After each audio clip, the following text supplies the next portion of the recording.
Now, let's talk about Kamala Harris. I've got to say, she is the cash cow. It's been revealed she blew $1.5 billion in just 15 weeks. Josh, how on earth did the campaign spend that much money during the election? I have no idea. I actually have no idea what the answer is. I suspect that Kamala Harris's donors do not know what the answer is too, but I suspect that they're having a rather large size of buyer's remorse at this particular point. I saw at least at one point that they built her an impromptu podcast set for the so-called Call Your Daddy podcast. If I'm not mistaken, I think the cost of that impromptu one-time set was like $100,000. And things are so bad for Kamala Harris that the host of that podcast, of this very left-wing podcast, the Call Your Daddy podcast, actually said, oh, wait, my permanent set doesn't even cost $100,000. What the heck are you doing there? So, I mean, I have no idea who is controlling the purse strings of this particular campaign, but this is going to go down as one of the most profligate political campaigns in the entire history of this country, which, by the way, is very fitting, because this current administration, the Biden-Harris administration, in which she has served as the nominal putative vice president, also goes down history as one of the most profligate administrations in American history. Well, actually, I just want to play our viewers that particular line from the host of Call Her Daddy, because I think it's important. Here was what that host said. The Harris campaign spent like $100,000. I did see you that. know about this? It's hilarious. To build the studio. Yeah, that's not true. Not true. To make it look like it was the studio that you used in L.A. My studio that is gorgeous in Los Angeles doesn't even cost six figures. So I don't know how cardboard walls could cost six figures, but. But do you think they did that? I mean, you saw Absolutely not. With love to them. Oh my God, it was gorgeous, but like, it wasn't that nice. It wasn't like gorgeous marble. Like, no, that was not six figures.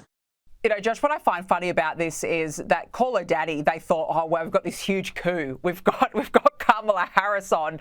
Now she's lost, and now the host is coming out slamming this decision to build a set. I mean, no wonder voters could see right through Kamala Harris.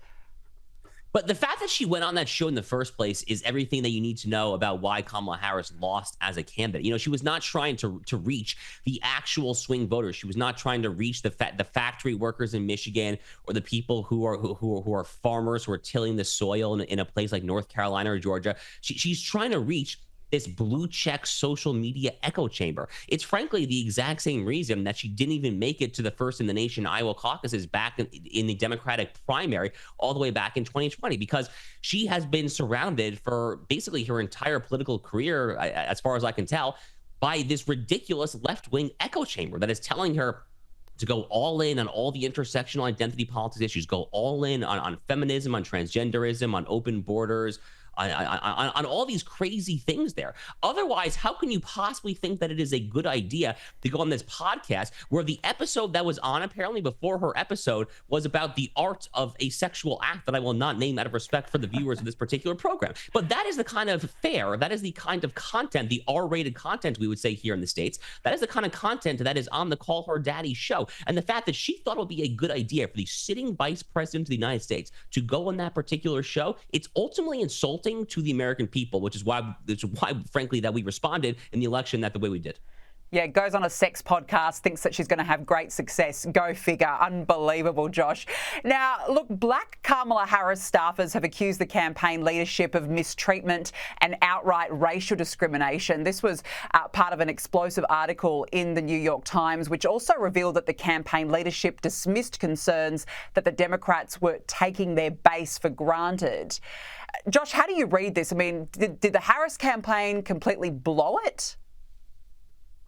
Well, they blew it for multiple reasons, but my takeaway from this election is that it was not that Joe Biden was to blame for their loss. It was not that Kamala Harris was to blame for the loss. Rather, I think that the Democratic Party, as an institution, is really what is to blame for the fact that Democrats lost this election. And what I mean by that is because, as we were just saying, they put themselves in a position of their own volition, of their own free will, where they became the party of this very loud, very vocal, but ultimately tiny and statistically insignificant portion of the broader American electorate. They backed themselves into a corner because their consultants, the people on the campaigns, they have all these stupid young millennials with their college degrees, and they're saying, oh, all the rage these days is that you can be a woman if you're a man if you want to. All the rage these days is compassion for illegal aliens. Don't worry about the drugs, the fentanyl fentanyl trafficking in here.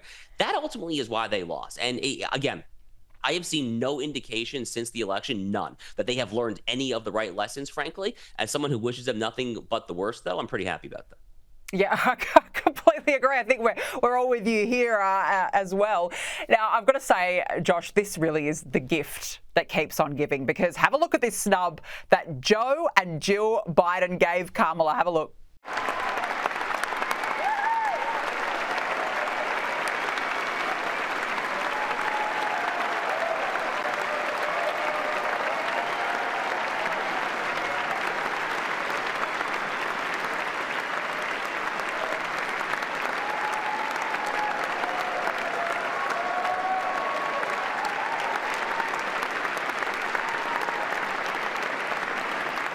Oh, Josh, they can't even look at her. They can't even look. You can see that there's tension there.